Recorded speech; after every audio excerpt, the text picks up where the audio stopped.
මේ සැරේ අරගලේ අර මම දැක්කේ දැන් 88 89ට වැඩිය කලාත්මක පාර්ශවයේ හරි ලොකු බර තැබීමක් වුණා. හැමෝම පොත් කියවන්නේ නැහැ. නාට්‍ය හැමෝම බලන්නේ නැහැ. සිනමාව හැමෝම රස විඳින්නේ නැහැ. හැබැයි ගීතය කියන එක ඕනම කෙනෙක් රස විඳිනවා. අරගලයක කව දෙකක් තියෙනවා. අභ්‍යන්තර කවයේ සහ බාහිර කවයේ. අරගලට ගහපු වෙලාවේ ඒ ගහන අයව බේර ගන්න ආව මිනිස්සු කවුද කියලා බලනවා. ඔෆිස් වල අය පයින් දුවගෙන ආව මේක ගහනවා කියලා ආරංචි. ඒ ගැනීම සඳහා ගීතේ ලොකුවට බලපෑවා. ඒ ගීත තේරුම් ගන්න ශබ්දකෝෂ අර්ථ හොයන්න ඕනේ නැහැ. ඒවා ඊටම සරල ගීත. සමාජ මාධ්‍ය කියන එක වර්තමානයේ සහ අනාගතයේදී දේශපාලන අරගලවලදී තීරණාත්මක සාධකයක්.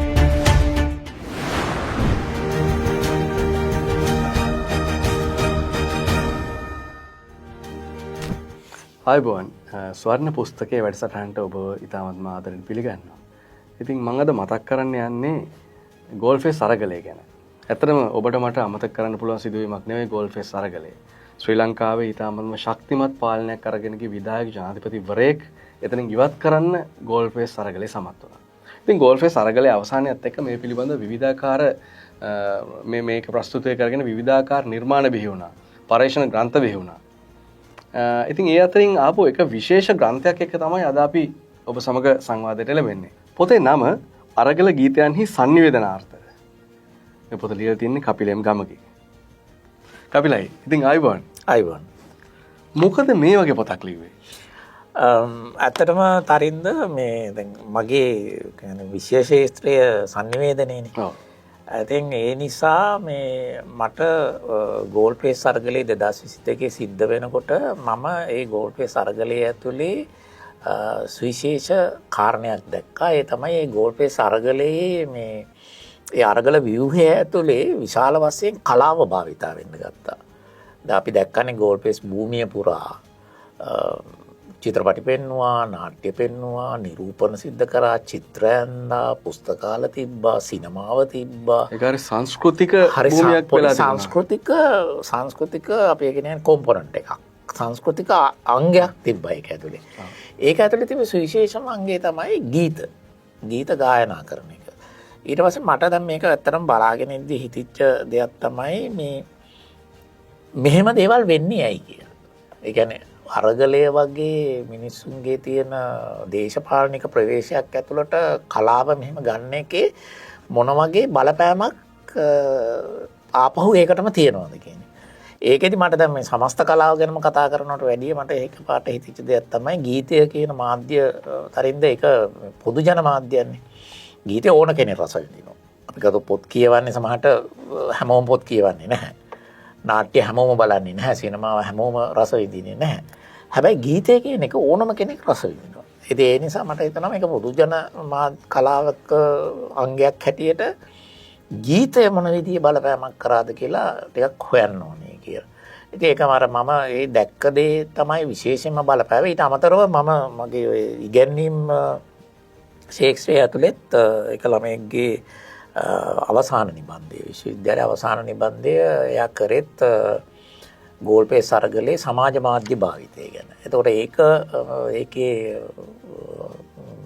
ඒකේ අධීක්ෂකයා හැටියට වැඩ කරද්දිත් මට මේ පිළිබඳ යම් තොරතුරු හොයාගන්න පුළුවන්. ඒ නිසා මට හිතුණා මේක අර තරින්ද හැඳින්වීමේදීත් කිව්වා වගේ මේවත් කිසියම් ආකාරයක ලේඛනගත වෙන්න ඕනේ ඉතිහාසය කියන එක. ඒක උඩ තමයි ඇත්තටම මම මේ ওই කෘතිය ලියන්න ඕනේ කියන අදහස මට ආවේ. මම හිතන්නේ දැන් මේ වගේ ප්‍රස්තුතයක් ඕනම නිර්මාණකරුවෙකුට ලියන්න පුළුවන්. හැබැයි මං හිතන්නේ මේ විදිහට ලියන්න පුළුවන් කියලා. මොකද දැන් අපි මීට අවුරුදු ගණනාවකට කලින් අපි කතා කරගෙන ඉන්නවා සමහර දේවල් ගැන. මේ ඔබගේ ඉතිහාසය බැලුවොත් එහෙම ශ්‍රී ලංකාවේ 80ට 89 යුගයේ තිබිච්ච අරගල. මේ අරගලවලදී ඔබ සක්‍රීයව සිටියාස ඔබේ මිතුරන් සහෝදර සහෝදරයන් ඒක තුළ ජීවත් වුණා සහ ජීවිත කැප කළා. ඉතින් ඒ අරගලයත් එක්ක හිතුවොත් එහෙම එදා අරගලයේ ගීත කොයි විදිහට හැදුනේ? ඔව් ඔබට දැනෙන්නේ කොහොමද? ඔව් ඇත්තටම තරින්ද හරියටම හරිය 88 89 අපි කිසියම් ආකාරයක සක්‍රීයව ඒ වගේ ඉන්නක ඒ දේශපාලනයත් එක්ක ඉන්නකොට මට එතනදිත් මට කිසියම් ආකාරයක සංසන්දනාත්මක අදහසක් ආවා. ඒ කියන්නේ 71 තරුණ නැගිටීම ඇතුලේ කරපු sannivedana ප්‍රවේශයන් තිබ්බ ස්වරූපයයි 88 89 තිබුණු ස්වරූපයයි. ඒකදී මම දැක්ක දේ තමයි 71 ඒ ප්‍රවේශයන් හරිම කලාත්මකයි. 88 89 එද්දී ඒක හුඟක් වෙලාවට කලාත්මක බව ගිලිහිලා ගියා. ගිලිහිලා රළු ප්‍රකාශයන් හැටියට තමයි එළියට ආවේ. ගැහුව පෝස්ටර් ලිව්ව අපි කිව්වේ පාරේ ලිව්ව තැන්වල එහෙම අපි දැක්ක ඊට වැඩිය වෙනස් ආකාරයේ මේක. ඉතින් එතකොට ඒ කාලෙත් මට ඔය අදහස තිබුණා. ඒ කියන්නේ මේ 88 89 තිබුණා මේක ගැන ඇත්තටම හොයා බලන්න ඕනේ කියලා. මේ පොත කරද්දිත් මම 88 89 සිරගත වෙලා හිටියා. ඒ කියන්නේ තරුණ නැගිටීමේ ඉඳලා සිරගත වෙලා හිටිය දෙන්නෙක්ව මම සම්මුඛ සාකච්ඡාවටත් බඳුන් කරා. ඒගොල්ලෝ කියන්නේ පුනරුත්ථාපන කඳවුරු ඇතුලේ විශේෂයෙන් බූස්සේ ආර්ට් පාවිච්චි කරපු විදිහ ගැන. ඉතින් තාමත්ම හොඳ තොරතුරු ටිකක් මට හොයාගන්න පුළුවන් වුණා. ඉතින් අර ඒකට වැඩිය දැන් ඒ දෙකටම වැඩිය මේක සුවිශේෂී අරගලයක්නේ. දැන් මේකේ යම් දේශපාලන පොදු මුහුණුවරක් තිබුණා. හැබැයි කිසියම් ආකාරයක ලංකාවේ දේශපාලන ව්‍යාපාරවලට ඍජු සම්බන්ධයක් මේකේ තිබුණේ නැහැ. පස්සේ මම අතන මේ පොත ලියන්න හොයද්දිත් මම දැක්ක දෙයක් තමයි ලෝකයේ මෑත කාලීන අරගලවල එහෙම ඍජු දේශපාලන අපේ පක්ෂයක් හෝ දේශපාලන ව්‍යාපාරයක නායකත්වයක් එවැනි අරගල වලට ඇවිල්ලා නැහැ. ඒ හැම එකකම තිබිලා තියෙන්නේ පොදු විශේෂයෙන්ම තරුණ අය. අපි අර කියන Gen Z එකේ අය. Gen Z Gen Alpha වගේ අය. ඒ ජෙනරේෂන් දෙක මැදිහත් වෙලා කරපු අරගල වල එහෙම ලොකු දේශපාලන නායකත්වයක් දේශපාලනයේ මූලික වීමක් නැහැ. ඉතින් මේ සැරේ අරගලේ අර මම දැක්කේ දැන් 88 89ට වැඩිය කලාත්මක පාර්ශවයේ හරි ලොකු බර තැබීමක් වුණා. මම දන්නේ නැහැ ඒක එහෙම කොහොමද උනේ කියලා. හැබැයි 88 89ට වැඩිය වුණා. දැන් සමහරට 88 89 වෙනකොට දැන් 88 89 අවදියේ සක්‍රියව දේශපාලනික ජනතා විමුක්තිවරමුණනේ. ඒතර පක්ෂ තහනමක් තිබුණානේ. සමහර විට අර බහුජන වැඩවලදී තහනමත් බලපාන්න නැති කලාව ඉදිරියට ගේන්න බැරි වෙන්නේ. සමහර විට. මොකද ඒකට හොඳ උත්තරයක් එනවා. දැන් පක්ෂ ප්‍රධානම ඉවත් කරලා ඉවරලා පොදු සමාජයට පක්ෂය ආපහු එනකොට ආවට පස්සේ අර පශ්චාත් අරගල සමයේ තිබ්බ දේවල් වේදිකාවට එනවා ආර්ට් ෆෝම් එකේ. දැන් අපි දන්නවනේ කාලේ රාවේ එනවා. ඊට පස්සේ කම්පන එනවා. සත්‍ය ගීතේ එනවා. පවන එනවා. ඒවා එනවා. මට දැන් මේ පොත කරද්දි මට අවශ්‍ය වුණා දැන් එවැනි ගීත මේ ගීතත් අතර වෙනසක් තියෙනවද කියලා හොයන්න. ඇත්තටම වෙනසක් තියෙනවා. ඒ කියන්නේ අපි ඒ ගීත හැඳින්වෙන්නේ විකල්ප ගීත කියලානේ. එතකොට විකල්ප ගීත කියන්නේ ඕල්ටර්නේටිව් සෝංග්ස් කියන එකයි ස්ට්‍රගල් සෝංග්ස් කියන එකයි දෙකක්. දැන් මම ඇත්තටම මේක සඳහා අවශ්‍ය වෙන අර සාහිත්‍ය පරිශීලනය කරද්දී ලිටරේචර් රිවිව් එක කරද්දී මට අහුවෙච්ච දෙයක් තමයි ලෝකේ තියෙනවා එහෙම ඒ කියන්නේ ගීතයේ උපශානරයක් හැටියට තියෙනවා ස්ට්‍රගල් සෝංග් කියන එක. ඒ කියන්නේ ගරගල ගීතය කියලා වෙනම එකක්. ඒ කියන්නේ විකල්ප ගීතය එක පැත්තකින් තිබ්බට පස්සේ අරගල ගීතය කියලා තවත් තව එකක්. ඒ කියන්නේ විකල්ප ගීතේම තව මුහුණුවරක් හැටියට ඒගොල්ලෝ හඳුන්වන්නේ. දැන් ඒකේ ලොකු ඇත්තක් තියෙනවා. මොකද මම පස්සේ කාලේදී ඔක අජිත් කුමාරසිරිත් එක්ක කතා කරා. ඒතර අජිත් මට කිව්ව දෙයක් තමයි ඔව්. එයා කිව්වේ ඒක දෙකක්. ඒක ෆෝම් දෙකක්. අරයා කිව්වේ අරක ඇතුලේ තියෙන්නේ පොදු සමාජයේ තියෙන අර මහා කලාව ඇතුලේ තියෙන ගීතයේ තියෙන ස්වරූපයම තමයි අරකේ තියෙන්නේ. ඒ කියන්නේ ඒවා ඉදිරිපත් කරන රටාව වෙනස්. ඒවා අරගල ගීතද? නෑ. විකල්ප ගීත. ඒ කියන්නේ ඒවා ඉදිරිපත් කරන රටාව අර විදිහමයි. ඒ කියන්නේ හරි විධිමත් ලස්සන ඇඳුම් ඇඳලා වේදිකාවක පොඩි වේදිකාවක් උඩ ඉඳගෙන ගායකයා හොඳ ඔකෙස්ට්‍රා එකක් තියාගෙන එහෙම තමයි මේ ගීත ප්‍රසන් කරේ. හැබැයි අරගල ගීතයේ අජිත් කියන්නේ ඒක එහෙම නෙවෙයි. ඒක බිහි වෙන්නේ ක්ෂණිකව. ක්ෂණිකව බිහි වෙලා සමහරට සංගීත භාණ්ඩ දෙකක් තුනක් පාවිච්චි කරලා ඒ වෙලාවෙම තනු දාලා ඒ වෙලාවෙම ගායනා කරනවා. එතකොට ඒ අනිත් එක ඒ ගීතයක් ගැයීමේ අවශ්‍යතාවය එන්නේ ඔය නදීක වැලිගඩපොළ මාත් එක්ක කරපු සම්මුඛ සාකච්ඡාවේදී කිව්ව දෙයක් තමයි ඒ ගීතේ ගැයීමේ වුමනාව එන්නේ ඒ තියෙන ඒ කොන්ටෙක්ස්ට් එක ඇතුලේ සන්දර්භය ඇතුලේ ඒ ගීතේ ඉල්ලා සිටින මොහොතක් එනවා කියන්නේ. ඔබ කියන තැනට ගැලපෙන කොටසක් ඔබේ කෘතියේ උපුටා දැක්වීමක් වශයෙන් තියෙනවා කුමාර අජිත් කුමාරසිරි මේ කියපු කතාවත් අරගල භූමියේ දකින්න හොඳම සංගීත තනුව තමයි කපුටු කාක්කා කියන එක. ඒක මුළු සමාජය පුරාම කියන්නේ රට පුරාම කියන්නේ. මම හිතා විදේශයන් තුලත් ඔය කතාව කියන්නේ. ඒක ප්‍රතිනිෂ්පාදනය කරන්නේ මිනිස්සු. ඒ තනුව මිනිස්සු Tamanට ඕන විදිහට වෙනස් කර ගායනා කළා. වාහනවල නලා ශබ්ද කළා.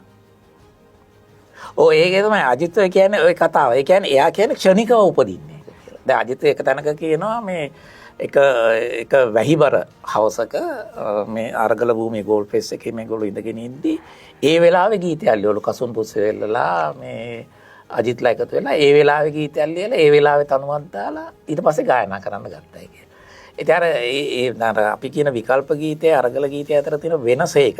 ඒකට විකල්ප ගීතය 88 89න් පස්සේ ඊටමත් ප්‍රබල ප්‍රකාශන මාධ්‍යයක් හැටියට සමාජයට එනවා. ඔය දැන් ඒව එන්නේ යම්කිසි විවේකී තත්ත්වයක මම හිතන්නේ ඒ කියන්නේ සිරගෙවල් ඇතුලේ හරි ඇත්තකේ අරගලෙත් අපි අහලා තියෙන එහෙමයි මම අහලා තියෙන විදිහ. නේද ඔය මම 88 89 හිරගත වෙටේ දෙන්නෙක් ඉන්ටර්විව් කරන්නේ සම්මුඛ සාකච්ඡාවක ඒ දෙන්නම කිව්වේ දැන් ඒව ඇතුලේ කඳවුරු ඇතුලේ ඒගොල්ලෝ ගීත ගායනා කරාලු. ඒව සමහරලාට ඒ වෙලාවෙම මොකද මට අත්පිටපත් පවා එව්වා ඒගොල්ලෝ. ඒ ඉන්ටර්විව් කරද්දී ඒගොල්ලෝ මට අත්පිටපත් පවා එව්වා ඒගොල්ලෝ ලියපු ඒවා. කියන්නේ අර රළු කඩදාසි වල ලියලා. ඉතින් අර තියලා ළඟ තියෙන කොටයක් මොන හරි දෙයක් පාවිච්චි කරලා ඒවා ඒගොල්ලෝගේ අර ස්ට්‍රෙස් එක රිලීස් කරගන්න ඒක ඇතුලේ ගායනා කරයි කියලා. ඉතින් අර ඊට පස්සේ ඒක අර පක්ෂ තහනම් වගේ දේවල් ඇවිල්ලා පොදු සමාජයට එන්න අවස්ථාව හම්බුනහම පොදු සමාජය ඇතුලේ ඒක විධිමත් ස්වරූපයෙන් එළියට ගෙනාවා. ඒ අරගල ගීතයේ තියෙන ඊට වැඩිය වෙනස් ප්‍රවේශයක්. ඒක බොහොම රළු ප්‍රවේශයක්. ඔබ මේක සටහන් කරනවා අරගලයක පැවැත්ම තීරණය කරන ප්‍රධානතම සාධකය වන්නේ පොදු සමාජීය අනුග්‍රහයයි. අරගලයේ සක්‍රීය දායකත්වයේ සීමිත වුවද ඒ පුළුල් ජනතා ආකර්ෂණය අරගලයේ ශක්තිමත් විරෝධතා ව්‍යාපාරයක් බවට පත් කරන බව ඉතිහාසයේ යලි යලිත් සනාථව කරනකි. ඒ කියන්නේ අර මේක තියෙන සමාජය මේක වෙනඳ ගන්න ආකාරයත් බලපානවා නේද? ඔව්. දැන් ඔක මම ඔය පොත ලියන්න ඔය දේවල් හොයද්දී මට අහුවෙච්ච දෙයක් තමයි තරින්ද ඔය අරගලයක කව දෙකක් තියෙනවා.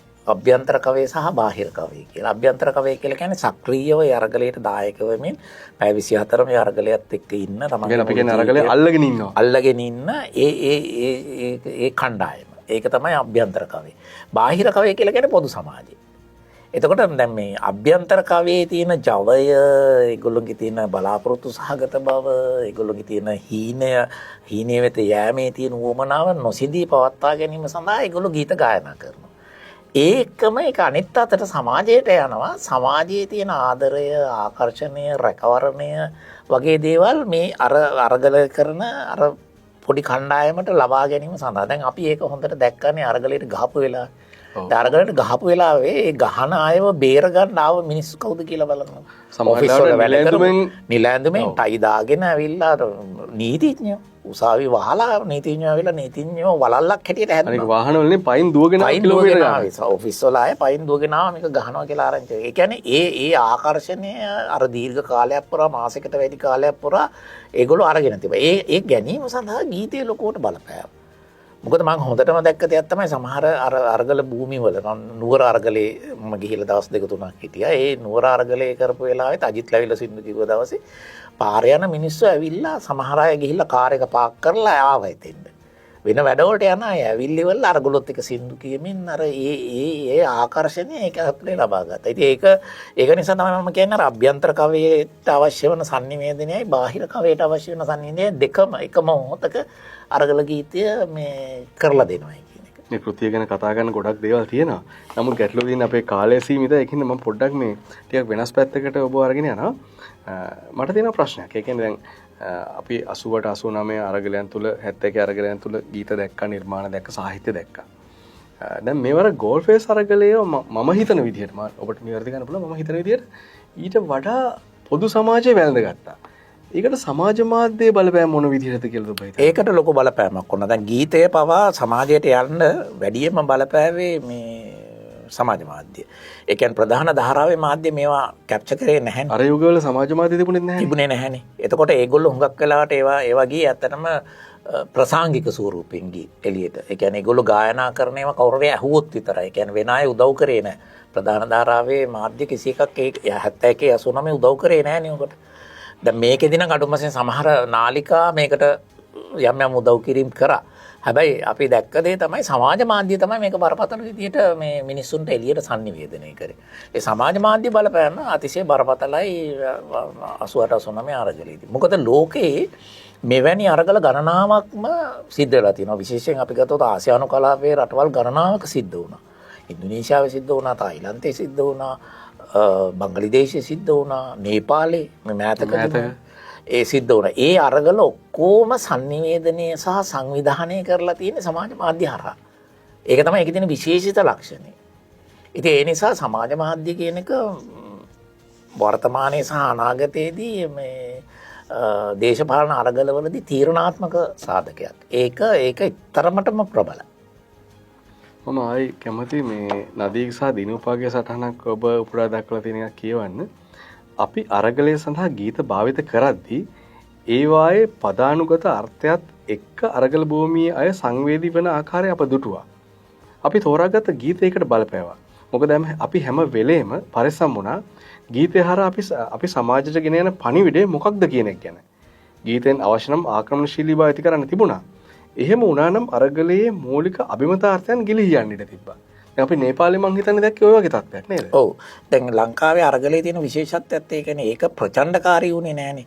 දැන් ඔය එක වෙලාවකදී නදීක මාත් එක්ක කිව්ව දෙයක් තියෙනවා. එක වෙලාවකදී එයා අරගල භූමියට එන්න එයාගේ গিitar එකයි දිනුපයි එක්ක එනකොට මට කිව්ව විදිහට මම මතක නාවල හන්දියේදී එම කණ්ඩායමක් එකතුලා කරන තැනක පොඩි ගැටුමක් ඇති වෙන්න ගිහිල්ලා. දැන් ඒ වගේ කණ්ඩායම් දෙක අපි කියන්නේ ගැටුමට పూర్වයේ තියෙන දේවල් කරමින් ඉන්නවා. කියන්නේ බැන ගන්නවා එහෙම. ඒ කියන්නේ වැඩේ පටන් ගන්න හදනවා. දැන් ගහ ගන්න තැනටම ඇවිල්ලා. ඊට පස්සේ නදීක කිව්වා නදීක කරේ එකම දෙයයි গিitar එක ගහ ඒගොල්ලෝ පැත්තට ගියා. මැදට ගිහිල්ලා දිනුපයි නදීකයි සින්දු කියන පටන් ගත්තාම අරකේ තිබ්බ අර උණුසුම් ස්වභාවය සම්පූර්ණයෙන් සමනය වුණා කියලා. ඉතින් එයා ඒකෙදි ඒ උදාහරණයක් අරන් පෙන්නුවේ මට ඒ ගීතේ ගායනා කිරීම ඇතුලේ ඒ සමනය කිරීම හැම වෙලෙම තිබුණායි කියලා. එයාක ගෝල් පේස් අරගලෙත් ඒක තිබ්බයි කියලා. ඒ කියන්නේ පාලනයේ ඒ නිර්මාණ තුලනුත් තියාගන්න පුළුවන් වුණා. ඒ කියන්නේ ඒ ඇති වෙන අර ස්ට්‍රෙස් එක, ඒ ආවේගශීලී බව, බලාපොරොත්තු බිඳ වැටේවි කියලා හිතන කතන්දරය. ඒ කියන්නේ අපි කියන ඍණාත්මක ආකල්ප ටික ඔක්කොම නැති කරන්න පුළුවන් වුණායි කියලා ඒගොල්ලොත් එක්ක එකතු වෙලා ගීත ගායනා කිරීම. ඒකේ ලොකු ඇත්තක් තියෙනවා. ඔව් තව මම අහන්න කැමති ඔබෙන් දැන් ගෝල්ෆේස් අරගලේ අපි දැක්කා ඒ අරගලේ ශිෂ්‍යෝ හිටියා, කම්කරුවෝ හිටියා, දේශපාලන ක්‍රියාකාරීන් හිටියා. ඒ වගේම අපි කියන සමහරලාට කුඩු භාවිත කරන අය ඊට පස්සේ සමාජයේ ඉතාමත් පහළ ස්තරවල ඉන්න අය මේ හැම කෙනෙක්ම මේක ඇතුළේ හිටියා කියලා අපි අහලා තියෙනවා. සහ ඒකෙන් තොරතුරු තියෙනවා. එතකොට කොහොමද මේ වගේ ගීතාවලියකට ගීතයකට එහෙම නැත්නම් මේ වගේ නිර්මාණ වලට මේ පොදු සමාජයේ පොදු අරගලකරුවන් කියන කොටස ග්‍රහණය කරගන්න පුළුවන් වුණේ? ඔව් ඒකට හේතුව තමයි තරින්ද ඒ ගීතවල තිබු සරල ස්වභාවය.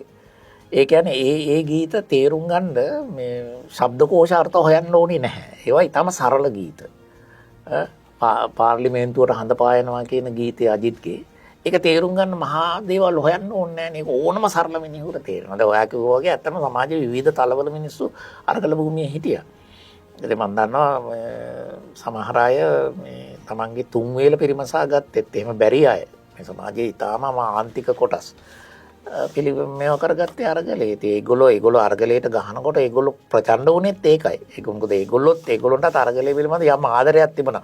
ඒගොල්ලෝගේ කිසියම් යැපීමක් සිද්ධ වෙන්නේ නැති. ඒක හරහා එන එකක් වෙන්න පුළුවන්. නමුත් මේ කොල්ලෝ කෙල්ලන් කරන දේ පිළිබඳව ඒගොල්ලන්ට යම් අවබෝධයක් තිබුණා. ඉතින් ඒ නිසා අර ගීතේ වගේ ඒකෙදි පාවිච්චි කරපු අරගල ගීතේ වගේ දේවල් අතරම පොදුවේ හැමෝටම එකතු වෙලා සාමූහිකව රස විඳින්න, සාමූහිකව ඒකත් එක්ක ප්‍රසංගිකව ඉදිරිපත් වෙන්න පුළුවන් හැකියාවක් තිබ්බ ගීත. ඒ අරෙන් අර බරපතල විදියට හිතලා වෙනමම සාහිත්‍ය රසය හොයමින් රස විඳින්න ඕන ගීත නෙවෙයි ඒවා. අපි අරගලේ දැක්කනේ. ඒ කියන්නේ සමහරවිට කවි ඒ කියන්නේ නිර්මාණ සඳහා වෙනම දිනයක් තිබුණා. ඒතර කලාගාර තිබුණා, චිත්‍ර ඇඳපු ස්ථාන තිබුණා. ඉතින් මේක ඇතුලේ මේ අරගලේ ඇතුලේ මේ සංස්කෘතික ක්‍රියාවලිය මොන විදිහටද ගමන් කරලා තියෙන්නේ අද දවසේ අපි බලනකොට? අද දවසේ මොකද්ද අපිට දැක බලා ගන්න ඉතින්? ඔව් ඒකේ දැන් ඔය මේ ස්වරූපේ අරගලවල ලෝකේ පුරා තිබෙන දෙයක් තමයි තරින්ද. ඒ අරගල කිසියම් ආකාරයකින් නිමා වුණාම මේ ඒක පිළිබඳව යලි කියන්නේ තව දේවල් දිනා ගැනීම සඳහා ඒක ඉස්සරහට අරගෙන යන ගතියක් නැහැ. ඒ කියන්නේ මූලික ඉල්ලීම් ටික දෙනවා. ඒක මම මෑතකදී මේ ආචාර්ය රංගකලන්සූරියත් එක්ක පිළිබඳව ටිකක් ගැඹුරින් කතා කරා. ඒ කතා කරපලා ඔහුත් කිව්වේ ඒකයි. ඔහු කිව්වේ අර ඒගොල්ලෝ ගේන අරමුණ යම් ආකාරයකින් සමනයටපත් වුණාම අරගලේ විසිරී යනවා කියලා. ඒක තමයි ස්වභාවය කියලා. ඒක යාකව ලෝකේ හැමතැනකම ඒක එහෙම වෙලා තියෙනවා.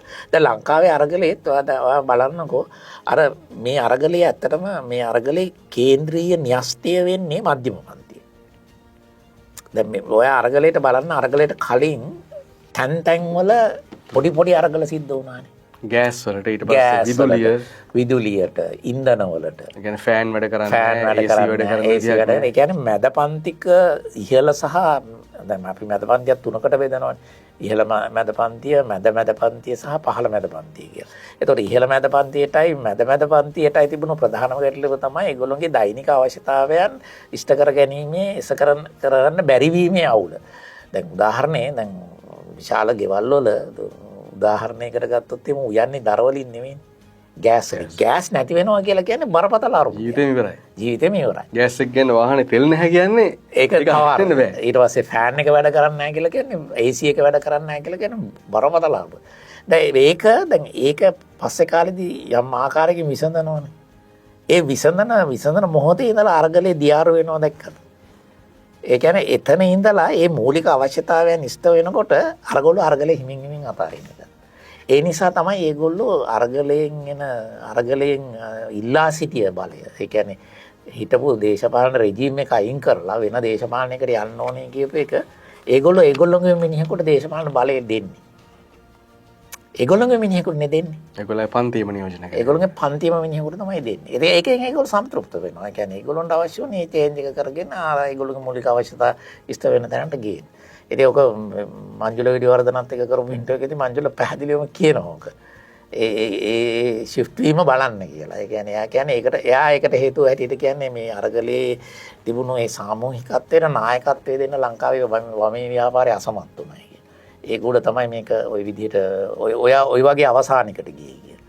ඒ කියන්නේ අරගලේ ඛේදවාචකයක්ද? නෑ ඛේදවාචකයකුත් නෙවෙයි. ඒක මං හිතන්නේ ඓතිහාසිකයි.